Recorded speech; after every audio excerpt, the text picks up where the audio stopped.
Om Bhurabhuva Tatsaviturvarenyam Bhargo Devasya Dhimahi Dhiyo Yonaha Prachodayat. Om Shanti Shanti Shanti. जय साई राम। साईं भक्तों, आज मैं साईं गीता का अगला वीडियो आपको दे रहा हूँ। ज्यादा से ज्यादा लोगों में इसको पहुंचाइए और साईं की जो फिलॉसफी है, साईं का जो बहुत मेन जो टीचिंग है, वो इसके द्वारा लोगों को पहुंच जाएगी, साईं भक्तों को पहुंच जाएगी। I start the pest of desire and hatred. Consider a giant tree which has a number of branches heaped with flowers and fruits. It's a very grand and attractive tree. One day, this tree begins to dry up and its flowers fall off. Is it because there is a shortage of water or manure? Has there been some neglect in feeding it? No, there is some kind of pest that has attacked its roots and is destroying the beautiful tree. Through the roots, the pest enters and starts to eat up this giant tree. In the same way, once you allow these pests of desire and hatred to enter your heart, then one day you will quite suddenly come to ruin. This is absolutely certain. In the material world, you think that a rich man is a very important individual, but in the world of the spirit, material wealth is of no consequence. Charity is a quality that is much greater than all the possessions associated with wealth. If there is no charity, wealth has no intrinsic value at all. You have four heirs, each of whom will enter a claim to your wealth. The first is charity, the second is the government, the third is the thief, and the fourth is fire. Each of them expects to inherit your wealth, but if you were to hand over all your wealth to your first heir charity, then the others will get no share of it. When you give freely to charity, you will find that the other claimants will show great respect for your decision and will not press their own claims. For example, we know that the government gives you an income tax exemption when you donate to charity. Even fire will be a little frightened of you and thieves will leave you alone. So when you give to charity, which may be considered your oldest son and your natural heir, then the others who would otherwise try to claim your wealth will respect your action and not interfere. But if you possess wealth and do not give it in charity, then the thief will have his eye on you, and the government will also try to catch hold of you and claim your riches as its own. If these two for some reason choose to ignore you, then fire will come one day and destroy your possessions. Let all the noble human qualities shine within you. The Gita has declared that it is charity, not wealth, which is really important. In a similar way, in human beings, it is not the ability to speak well, but the truth which is uttered that is important. If there is no truth in your speech, then whatever you say will have no value at all. The Gita has also declared that it is not life itself but a good character that is important. A life devoid of good character is useless. You have to develop your character and earn a good name so that all the noble human qualities will shine forth in you. Your most important duty is to harbor good thoughts, to have good behavior, to speak good words and to lead a good life. You must be very careful with your words and actions so that you will never earn a bad name. Instead of living the life of a crow for 100 years, scavenging of others. It is far better to live a few moments as a swan with an untainted name and unblemished character. The Gita extols such a sterling soul whose life is replete with goodness. Good actions are far more important than physical strength. A body that is not being used to serve others is nothing but a dead body. Use your body in the service of mankind, not just for the purpose of catering to your own selfish needs. Today, whatever man does, thinks, or utters is primarily prompted by selfishness. In order to overcome this tendency, you have to constantly seek opportunities to help others and develop the principle of service in this process. By your good actions, all of humanity will get sanctified. It is very difficult to obtain birth as a human being. You must spend some time thinking over how to properly utilize this rare life that has been given to you and develop good habits which will overcome these weaknesses of desire and anger that waste your golden chance. Replacing bad habits with good habits. How do you best overcome the deeply ingrained bad habits and replace them with good habits? Consider a small example. One day, a beautiful dog happens to come to your house. You do not know to whom it belongs. It is such an attractive thing. In order to keep it there for some time and enjoy its presence, you give it a little food. Next day it comes about the same time and again you feed it and enjoy having it visit you. In this way it comes back every day to get fed and gradually over a period of time attachment increases and this dog now regularly visits your house, spending more and more time there. One day you find that it will no longer leave, it just continues to live at your house from that time on. But the happiness that you enjoy in looking at physical beauty does not last very long. Once the beauty is no longer accompanied by joy, it becomes obnoxious to you. In the case of this dog, you soon get tired of having it around all the time and so you look for a way to get rid of it. To begin with, you must ask yourself why the dog has attached itself to you and is now living in the house.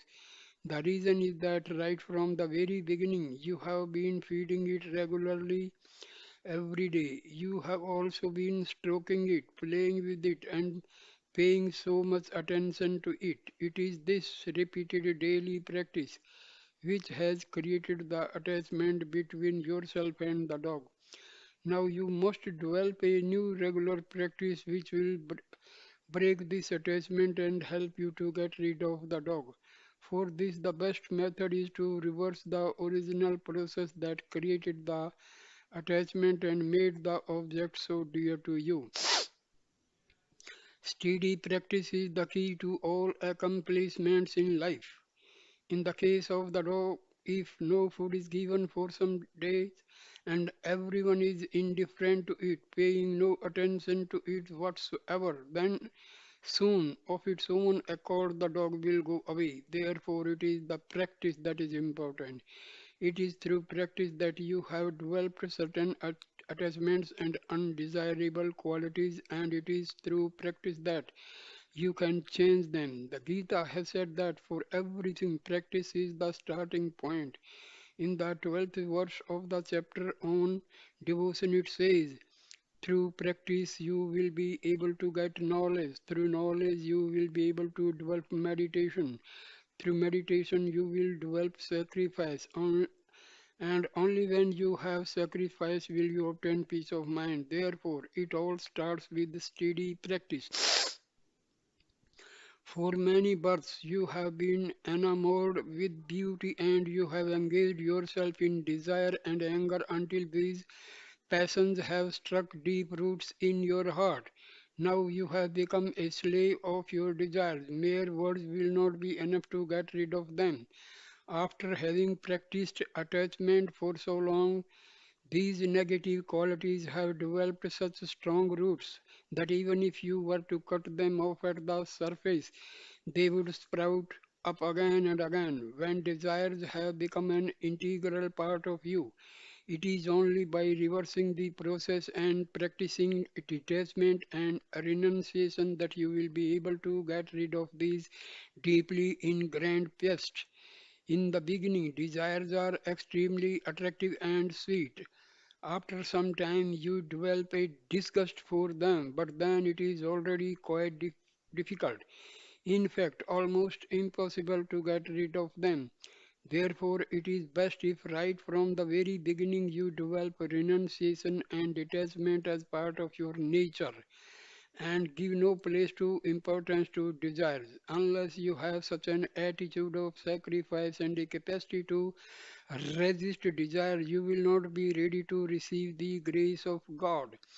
A bullock or a horse which cannot be controlled, a car without brakes, or a life which is not based on control of these senses are all dangerous. Control of the senses is very important. You need to tightly control the tendencies of the mind to go off in all directions, running after desires. Mind and senses must be kept in check within limited bounds. Even happiness which exceeds certain limits can be harmful. For everything there is a limit. There is a range of healthy functioning. Keeping the senses within their normal limits. The normal body temperature is 98.6 degrees Fahrenheit. If it goes up even 1 degree, there will be a disease in progress. Only when it is within the appropriate level does it indicate a healthy body. In the same way, your blood pressure is normal when it is 120 over 80. If the blood pressure goes up to 150 over 90, it indicates an abnormal condition in the body, which may be indicative of an illness. Similarly, the heartbeat should be around 75. If it increases, an ailment will be in progress. The same is also true for your senses. There is a range of light that is appropriate to healthy functioning of the eyes. If the light is too bright, the eyes cannot see and will be harmed. This is true as well in the case of the ears. There is a proper range of sound. If the level of sound exceeds that range, such as many happen close to an airplane, a train, or a loudspeaker, the hearing will become impaired. Like this, all the senses are limited to a normal range of operation. We see that life function we see that life functions a lot like a limited company in the business world. If you want to carry on unlimited business with this limited company, then you will be subject to a great deal of distress. Therefore, you have to impose restrictions on your behavior and spend your life acting always within certain prescribed limits. This can also be called a discipline. Discipline is particularly necessary for the spiritual progress of an individual. Without discipline, a person is likely to become nothing but an animal. But discipline too has to be exercised within limits.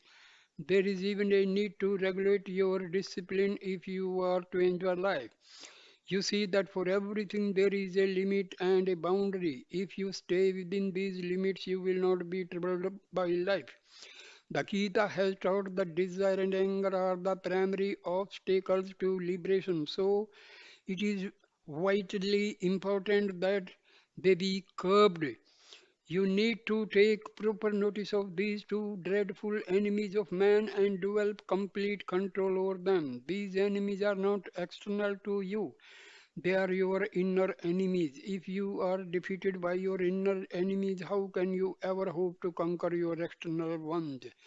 Once you keep desire and anger under firm check, you will be able to defeat your outer enemies quite easily.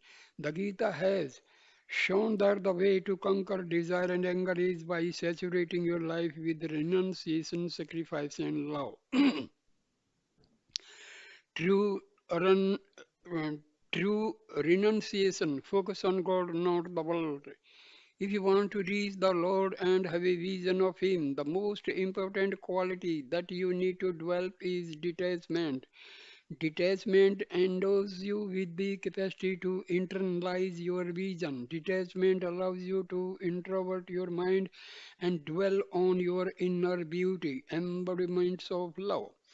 Once you recognize the defects and weaknesses in the objects of the world, you soon lose your desire to possess them. The mind is very strong and fickle. It is also very obstinate. It is forever determined to get its way. Arjuna prayed to Krishna for help in controlling his mind. He lamented, O Lord, the mind is very powerful and vivid. Krishna replied, Arjuna, if you practice detachment, you will certainly be able to control your mind.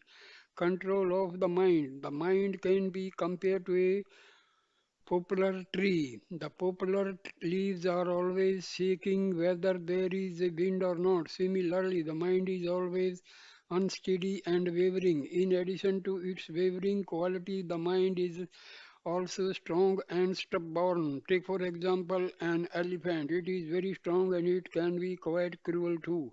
However, with the help of a god, you can bring it under control. Likewise, the horse is rarely still. It is always moving its limbs, its ears, its head, or its tail. Being unsteady, it will first go one way and then another, but with a bit, it can be controlled and made to go in the direction that the rider wants.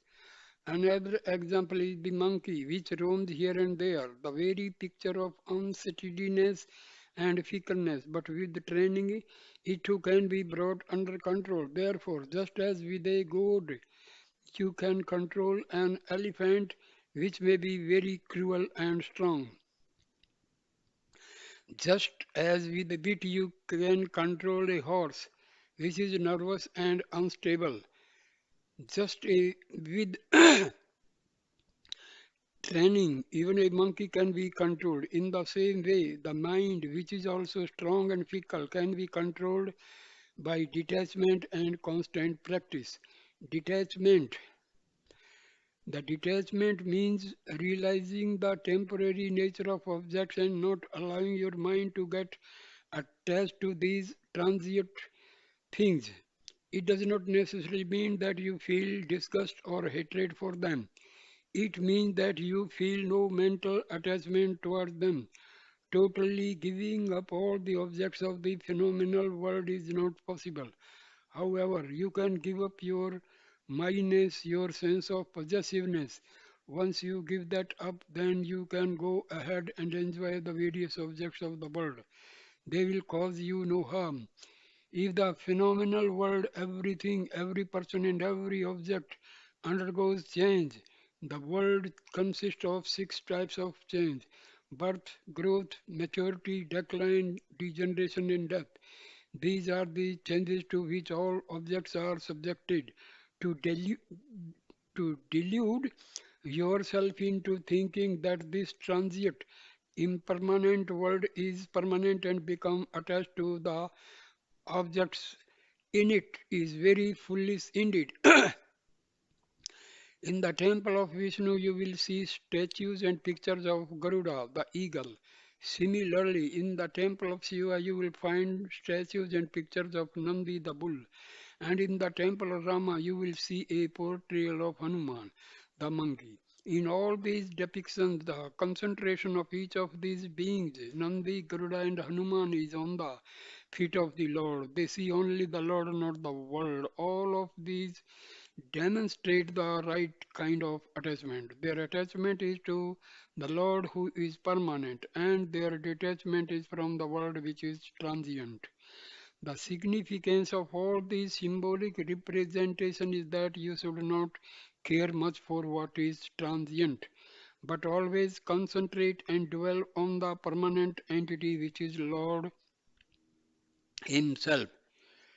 Once you recognize the defects of objects, their transitoriness and impermanence, then you will gradually lose your desire to have them.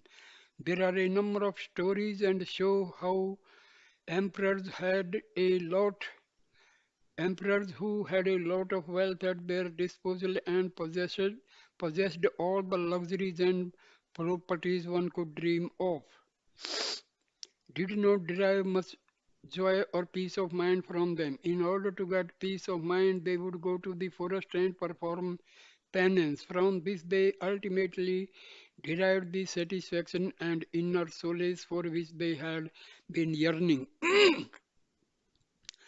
Make the best use of every object. Detachment involves more than just recognizing the defects and weaknesses in objects which result from their transitory nature.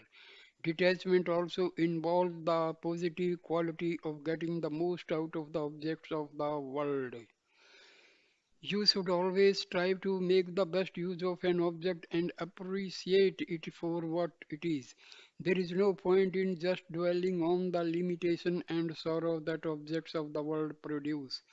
But you should know to properly use two objects to perform your duty in the world. Then you will acquire some satisfaction. In the larger sense, it is really giving up worldly sorrow and gaining the bliss of the Supreme Self that is true detachment. Giving up family, wife, children, and properties and then going to the forest cannot be called detachment. Detachment is recognizing the weak aspects in the nature of the objects as well as accepting their positive and strong points.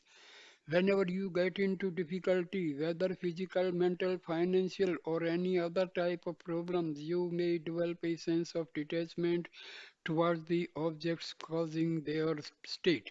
This is quite natural. For example, suppose a person dies and his body is taken to the burning ground where it is cremated. When you look at such a situation, you develop a particular type of detachment, philosophizing that the body has to come to an end sometime or another. But this detachment is only a temporary phenomenon, a temporary feeling. It cannot be considered true detachment.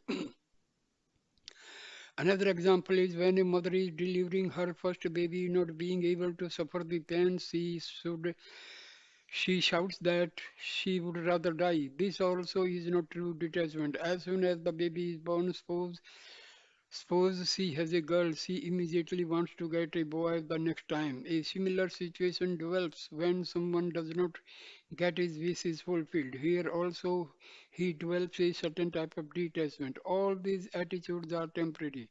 Permanent detachment is something quite different. Permanent, de- Permanent detachment is an intense detachment as opposed to dull or weak detachment.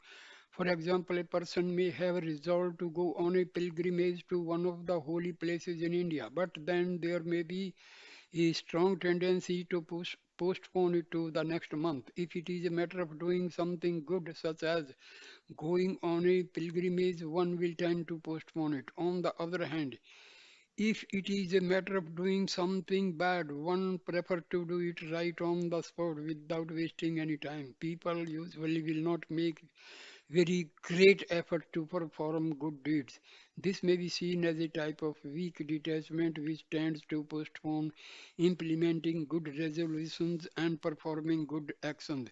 But such behavior will not help you to reach your spiritual goal. It is intense detachment which is essential for progress on the spiritual path.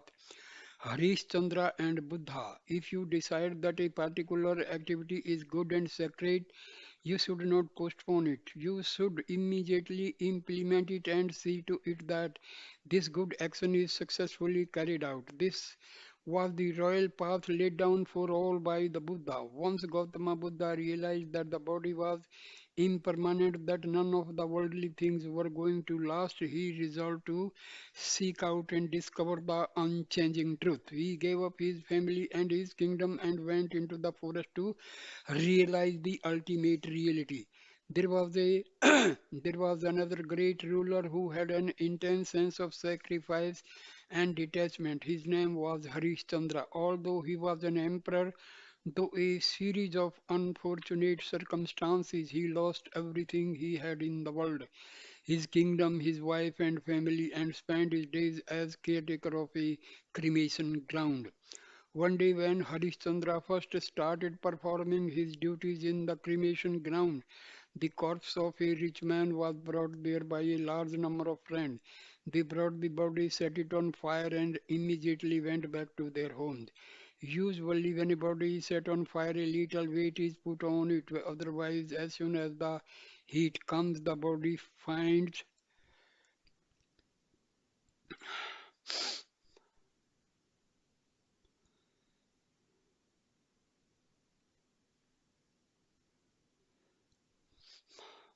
This was the royal path laid down for all by the Buddha.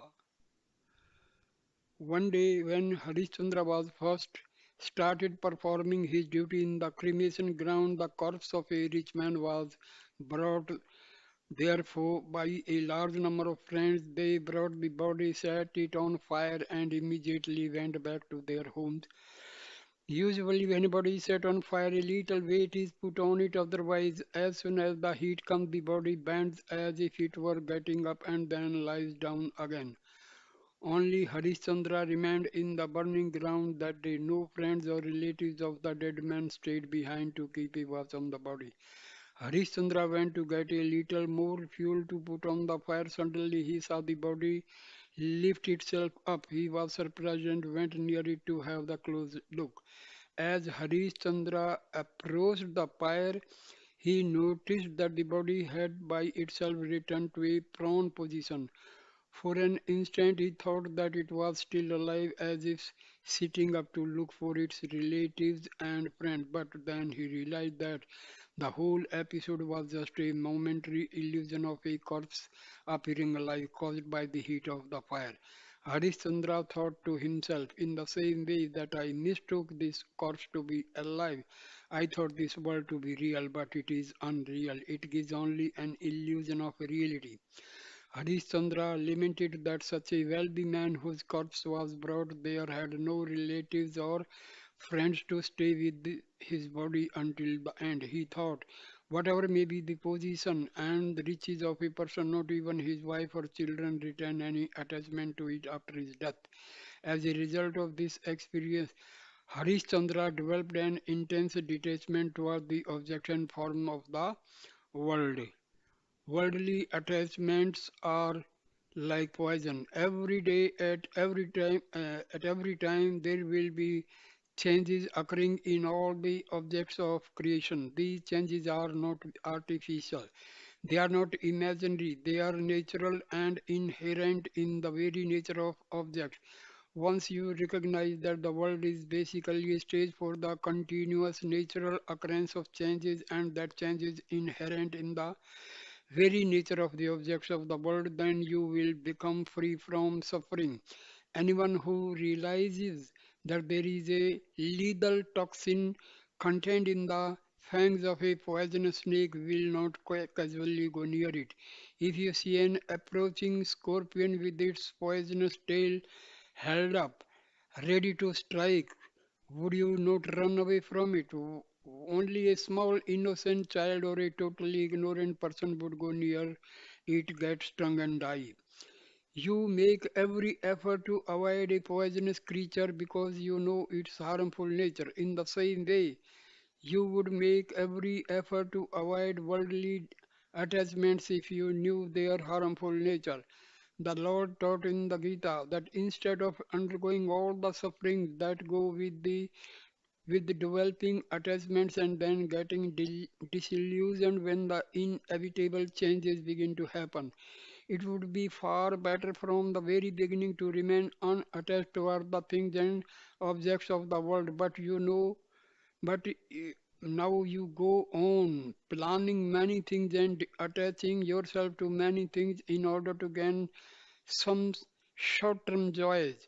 You exhaust yourself thinking and planning. It should do this, I should do that, or I should do this instead of that, and get yourself involved in countless projects and activities. But you will have to bear the consequences of all these actions in the future.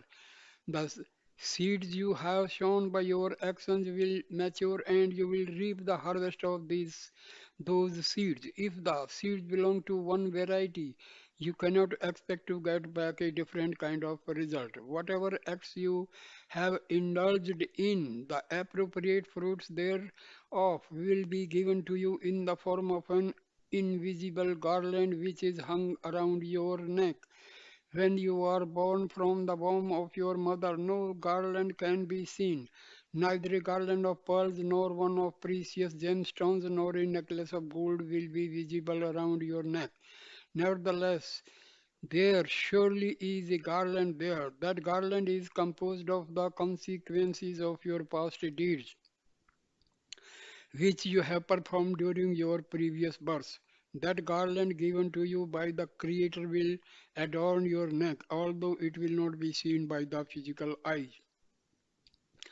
The person who recognizes the truth and that for every action there will be a resulting consequence will take up only good activities and will spend his life indulging only in actions that will earn him good results.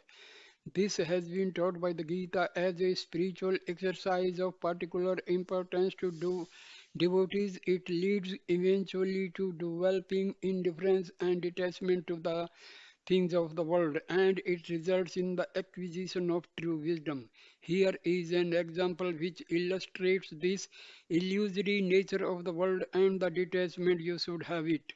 King Janka's dream. King Janka had acquired extraordinary proficiency in the knowledge of God. He was called the king devoid of body. In other words, he had been able to transcend body consciousness. One particular night after dinner, he was discussing certain administrative problems with his ministers. He got a he got back to his bedroom a little late. A meal had been set out for him, but he did not touch it. He relaxed on a sofa while the queen massaged his feet. Soon the king fell asleep. The queen asked the various attendants present to leave the room and made sure that the king, who was extremely tired, would not be disturbed in his sleep. She covered him with a blanket and banked the lights low, quietly remaining by was shortly afterwards. King Janka quite suddenly opened his eyes, sat up, looked around incredulously at his surroundings, and in a most peculiar way began to ask, is this real or is that real? Is this the truth or is that the truth? The queen became a little frightened by his bewildered look and strange question. She tried to find out what exactly he was asking, but he would not explain or answer any of her questions. He just went on saying, is this the truth or is that the truth?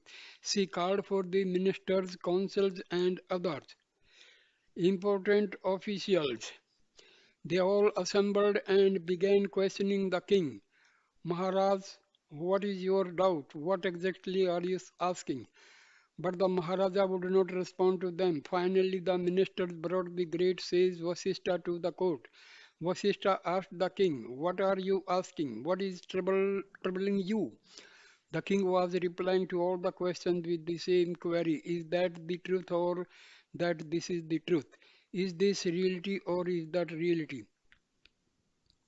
Says Vasishtha, being omniscient, closed his eyes and meditated for a while to find out the cause of the king's strange behavior. Vasishtha realized that the king had suddenly awakened from a vivid dream in which he had forfeited his kingdom and found himself wandering lost, alone, and despondent in a forest.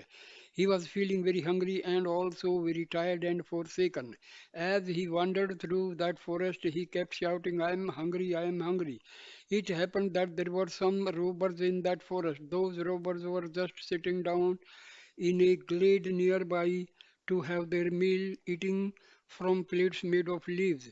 Taking pity on him, the robbers made themselves known and invited Janka to join them, offering him a portion of their meal. Just at that moment, a tiger came upon them and they all ran for their lives. The tiger helped himself to all the food.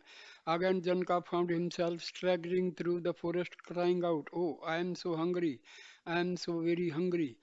When he woke up, he discovered he was in a palace on a royal sofa by the side of Queen, with a silvery tray filled with luxurious food and dainties sitting on the table nearby, and he began asking whether he was the starving, forsaken wretch begging food for robbers in a fearful forest, or whether he was a king living in a sumptuous palace surrounded by all possible luxuries. Is this true or is that true? Is this real or is that real? Maharshi Vasishtha immediately recognized the king's confusion and said, King Janaka, neither beggar nor emperor is real. You alone are real. You yourself are the truth. The you who was present as pure consciousness in the dream state, playing the role of the beggar, and who is present in the waking state, playing the role of the king. This you who witnessed both these states is your true reality. Life during the daytime is a daydream. During the night, it is a night dream. They are both illusions. They are filled with defects and flaws because they constantly change from one thing to another. So they cannot be real. Only you who remain unchanged in all these states are real, free of all change and illusion. This was also emphasized in the Gita, where Krishna pointed out the important truth that he that the world is constantly changing and the Atma alone is real and ever unchanging. The anguish of separation from God. Detachment does not mean leaving behind everything to go to the forest and adopt the life of a renunciate. Penance does not refer to certain postures or bodily deprivations. Penance refers to the intense anguish you experience when you feel yourself separated from God. Whenever that anguish of separation is with you, whenever you may be, then you are wherever you may be, then you are engaged in penance. All worldly experiences are governed by combinations of the three attributes inertia or chaos, action or reaction, and rhythm or calm. The anguish of penance, with its intense aspirations for reaching God, takes you into a state of being which transcends these three worldly qualities. At the time, you will experience a deep inner serenity and unity of thought, word and deed. Thought, word, and deed are the causes of karma. They are called the instruments of action. It is the union of these three instruments of action which may be described as penance. When that union is complete, there follows an ineffable joy, which is the very bliss of the Atma. So, true penance is the point at which the three instruments of action merge together into one and you experience the eternal delight of your immortal self. Consider the following example. Every day you enjoy the benefits of electricity. In your room, you may have an electric fan. There are three blades attached to the motor of the fan. If they were to rotate in three different directions, you would not get much of a breeze. But when they rotate in unison as if there were a single blade going round, then you can enjoy a very good flow of their air from the fan. So enjoyment of the cool breeze comes only when all the three blades are working together and rotate as one. In the very same way, when the three instruments of action, thought, word and deed merge together and work as one, you can enjoy real bliss. In this illustration, your heart may be compared to the room containing the fan. The three instruments of action may be compared to the three blades of the fan. Your intellect may be thought of as the electric switch. Your spiritual power, the energy emanating from the Supreme Self, may be thought of as the electricity that energizes the fan. Your spiritual practice is the process of clarifying your intellect and thereby turning on the switch. When the three instruments of action work together in harmony, just as the three blades of the fan go around together, then all your anguish become transformed into bliss. In this way, you can convert your life force and your entire spiritual power into bliss. True renunciation is turning your mind towards God. Mankind has forgotten the ability to perform penance. When you let your vision roam in the temporary and transient world, your spiritual path spirals downward into inertia and stasis. When you concentrate your vision and your awareness on the permanent God, then you are part, practicing penance and your spiritual progress leaps ahead.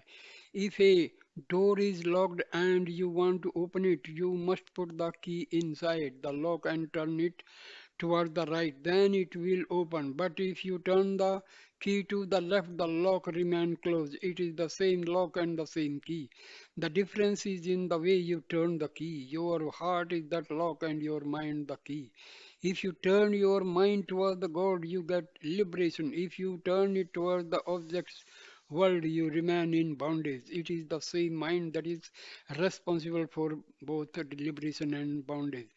True renunciation is turning your mind towards God.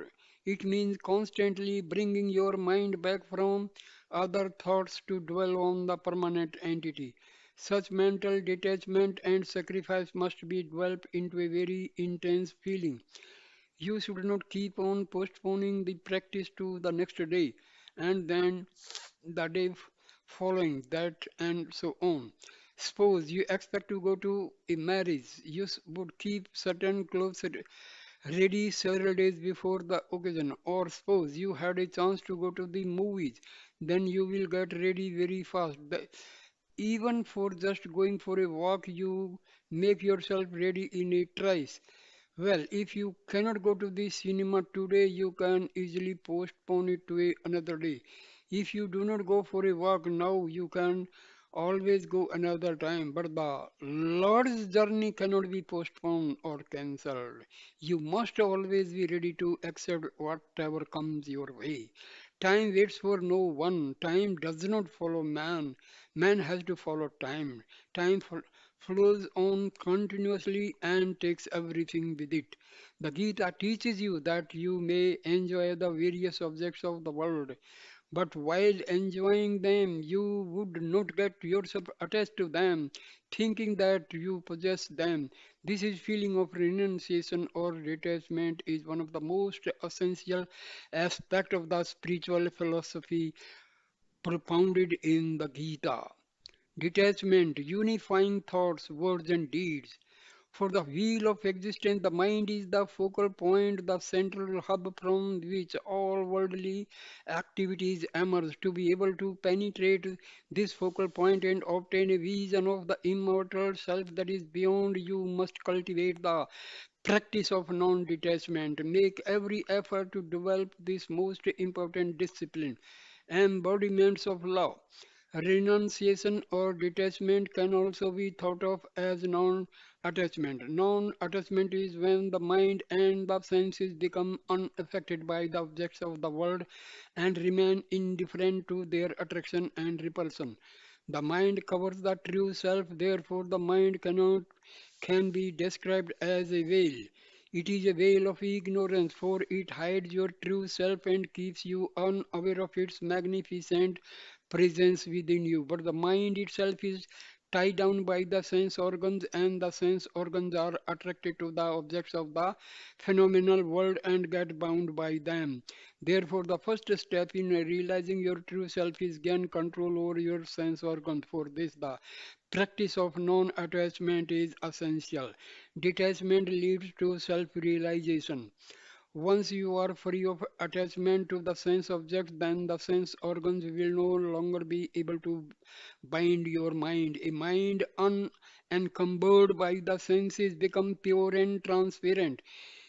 It no longer imposes its covering influence over the Atma. When the veil of the mind dissolves, true your true self becomes aware of itself. Then you are immersed in the unity of all existence and enjoy the bliss which is your true nature. The Gita has taught that non attachment is crucial for realizing your true self. That true self is the one supreme self. Detachment or non detachment has also been emphasized in the yoga classic of Patanjali, a great seer of ancient India.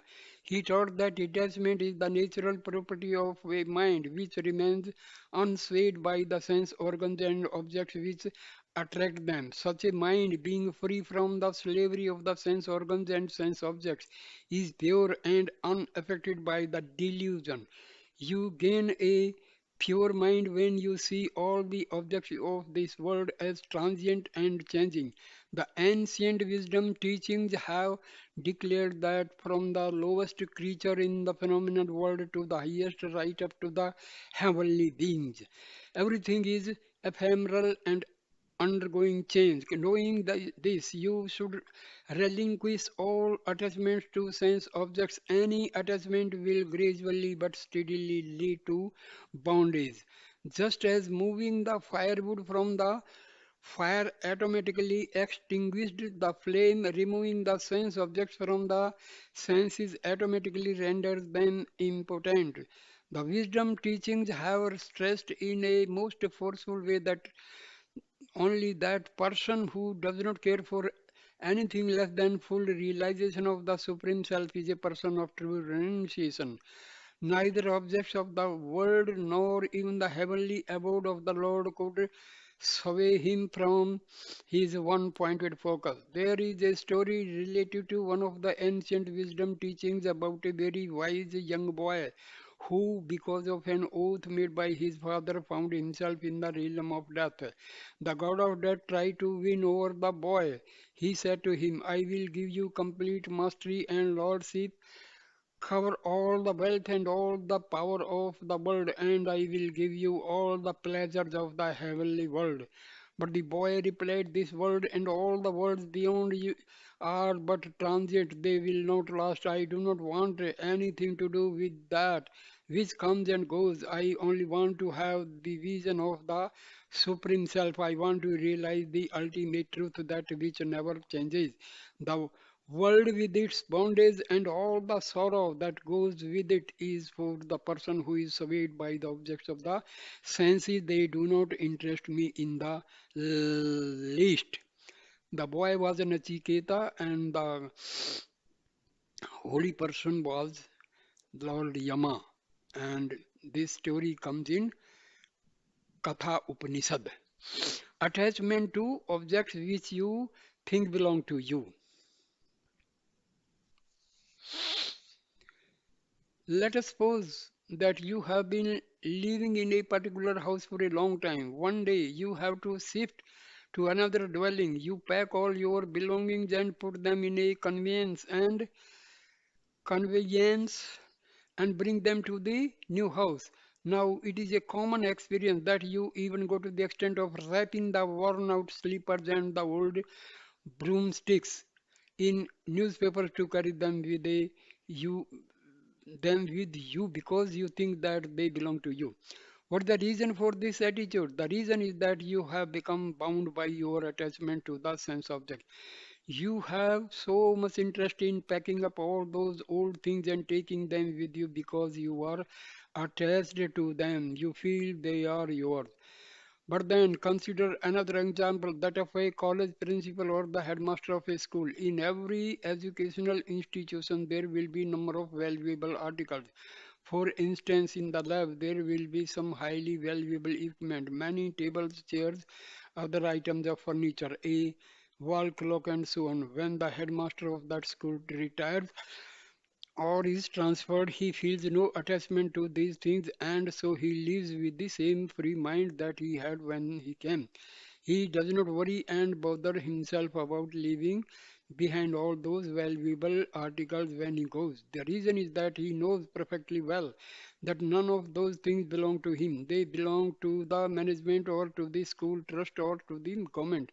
Therefore, with a sense of detachment and indifference to those objects, he leaves the school. Where there is a sense of minus and possessiveness, there will be suffering. If you do not have that feeling of possessiveness, you will not be bound by anything and will not suffer.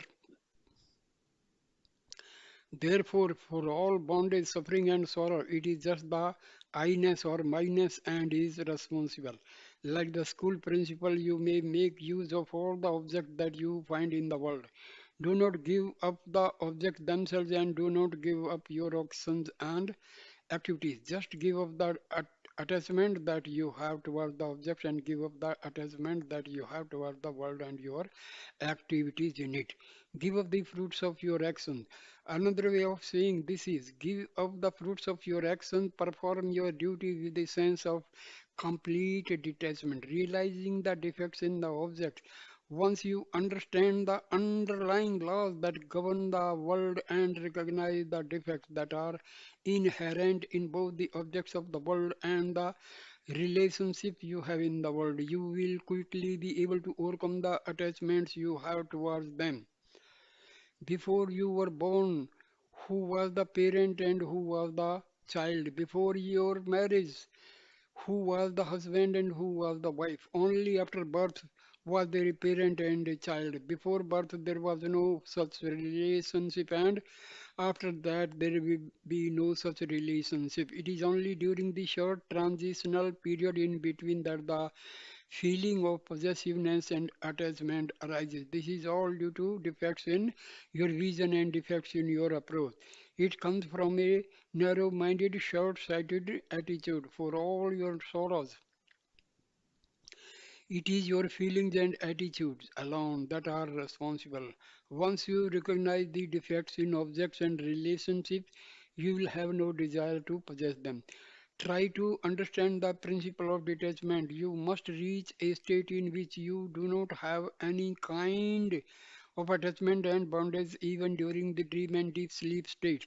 If you encourage a sense of attachment during the waking state, it will be there in a subtle way during the dream state and the deep sleep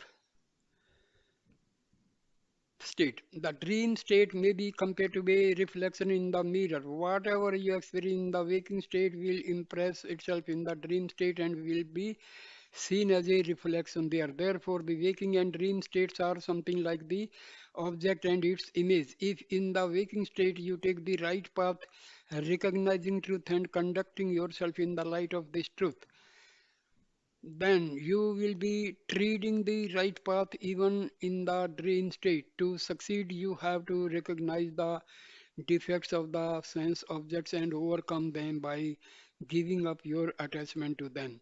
Everything undergoes change. Because of the passage of time, everything undergoes change. Food which is freshly cooked today is tasty and delicious.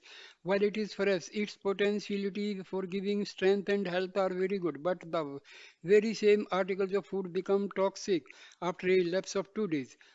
Whatever food you consider to be good, to be useful, to be healthy and beneficial will, after a period of time, change into something bad, something useless, something unhealthy and harmful. These changes are unavoidable.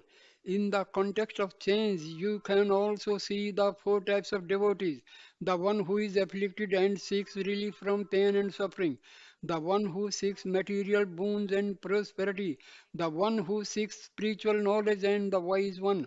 Over a period of time, the every same person is likely to progress through all these stages. We can also consider the changes that occur in the course of a lifetime. Immediately after birth, the newborn is called a baby.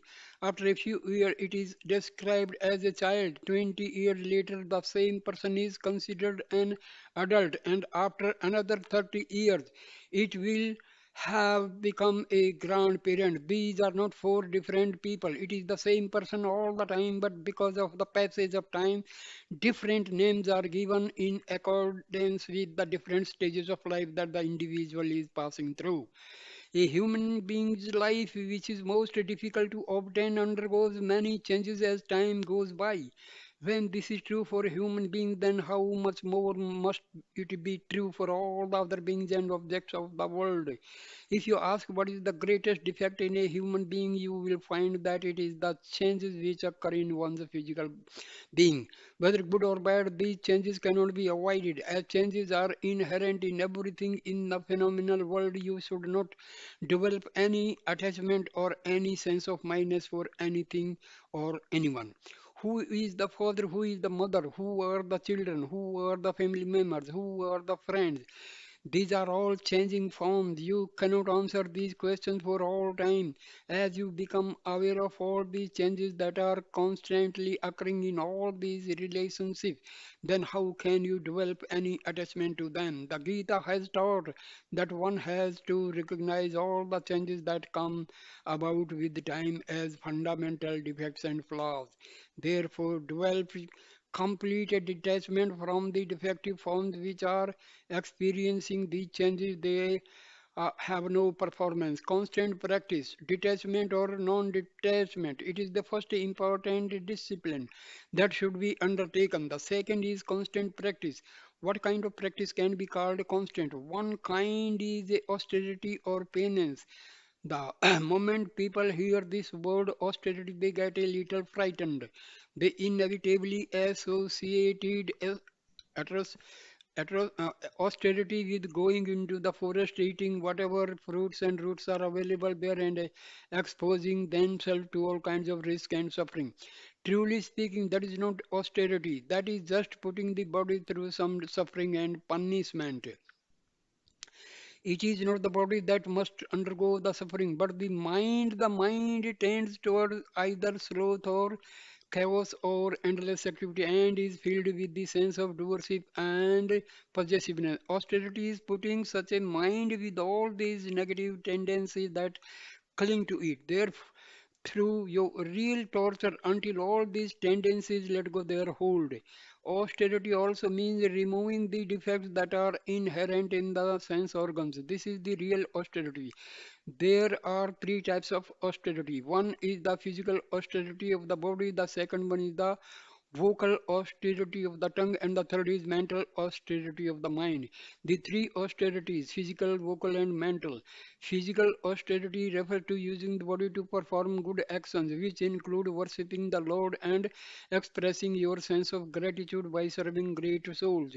If you earn their grace, the selfish aspects of finance and minus will slowly get reduced. Once these negative qualities decline, then automatically positive qualities and actions will develop. All that point, you will naturally be attracted to the company of like-minded spiritual beings and be inspired to study the Gita and sacred text.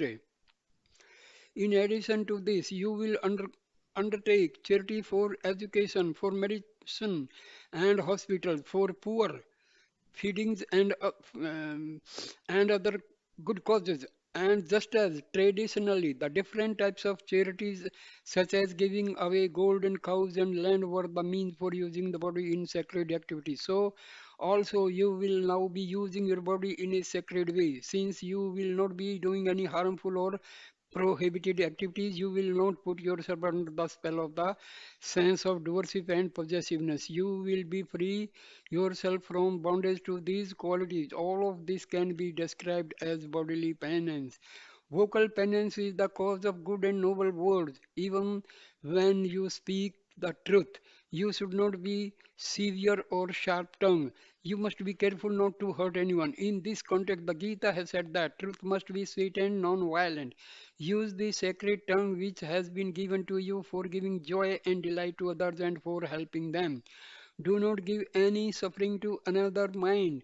Use your thoughts to help you concentrate and think of the Lord. Use your tongue to describe all the glorious attributes of the Lord. Use words which are highly helpful to others. Use your talk to show the right path to others. Explain to others all the great and good spiritual experiences that you have had. Correct people if they are going on the wrong path by using good words and a sweet tongue. Make sure that no amount of falsehood enters your heart or enters your talk. This is the way to become an adept of truth and non-violence. Better be quiet than tell an untruth. If you are following the path of truth, there may be quite a few problems that you will encounter. A particular sage performing penance had taken an oath to take the path of truth and non-violence, came what may. A cruel hunter who heard of this tried to induce the sage to break his vow. The Hunter pursued a deer and drove it in such a way that it had to pass in front of the sage, immersed in his austerities. The sage saw the deer hiding in the bush. The hunter came running and asked the sage, "Have you seen a deer passing this way?" The sage was in great conflict. If he told the truth, he would cause harm to the deer, but if he did not tell the truth, he would be breaking his vow. On the other hand, he would commit the sin of causing harm to another being, and on the other, he would commit the sin of lying. The sage found a very good way of dealing with this dilemma. He answered the hunter's query in a somewhat enigmatic way. He said, "The eyes which see cannot speak, and the mouth which speaks cannot see. I cannot make that which has seen speak, and that which can speak see." That is the truth. Even in such difficult situation, one should not tell an untruth, but one may not be able to tell the truth either. When you are engaged in the vocal type of austerity, difficult situations of this kind may arise. You should make every effort to see to it that you escape without uttering any falsehood. Whatever be the circumstances, do not tell a lie. You cannot tell the truth, then it is best for you to keep quiet and observe silence rather than uttering an untruth. Consider the third austerity, the mental austerity. In this type of austerity, you will have to develop good qualities and virtues. Whatever thoughts may be flashing through your mind, your face will show the reflection of them. That is why it is said that face is the index of the mind. All thoughts will be reflected on your face. If you are grief stricken mentally, your face will reflect that state. If there are sacred thoughts in your mind, your face will be very cheerful. And effect of the mind and its thoughts can easily be seen in this way. Only when you have sacred thoughts, sacred feelings and sacred ideas in your mind will you be able to live a happy and cheerful life. If there are bad thoughts torturing you, then whenever somebody comes and talks to you, even if you try to smile, your smile will be artificial and it will betray the disturbed inner state in your heart. You should not allow yourself to be driven to such a state. Always keep yourself happy. When will you be happy and joyous? Only when your thoughts are good and sacred. In order to have such good and sacred thoughts in your mind, you should exercise control over your thoughts. Every day, observe a period of silence. At least for a few hours a day, you should observe silence. Then the mind will get some rest from words and thought waves. A repetition of the holy name and concentration on the Lord can also be practiced to give some rest to the mind. Repetition of the name and thinking of the Lord bring such both inner and outer purity. Just as you bathe your body every day and transform it into a clean outer vehicle, the mind too has to be given a regular purification bath to renew its freshness and sacredness. Now you are concerned mostly with the physical cleanliness, but you must also engage in mental cleanliness, which is equally essential to your life. Good thoughts, good feelings, and good actions go on a way to bring about inner cleanliness. Austerity truly means bringing about a physical, vocal, and mental unity by letting actions, words, and thoughts become one. This is the real austerity. A great soul is one who has been able to enjoy the unity of all these three attributes. If the thoughts, the words, and the actions are different, then a person cannot be considered a great person. Worldly experiences are governed by combinations of the three attributes of these. Inertia and chaos give rise to a slothful nature. Action and reaction give rise to an active and passionate nature, and rhythm or calm gives rise to a pure harmonious nature. Austerity refers to transforming the first of these two, the slothful and passionate nature, into the pure, calm, and harmonious nature. This can be brought about by controlling sloth with the help of passionate nature, and then by controlling passion with the help of the pure, calm nature. In this way, you can enjoy the harmony of all three natures.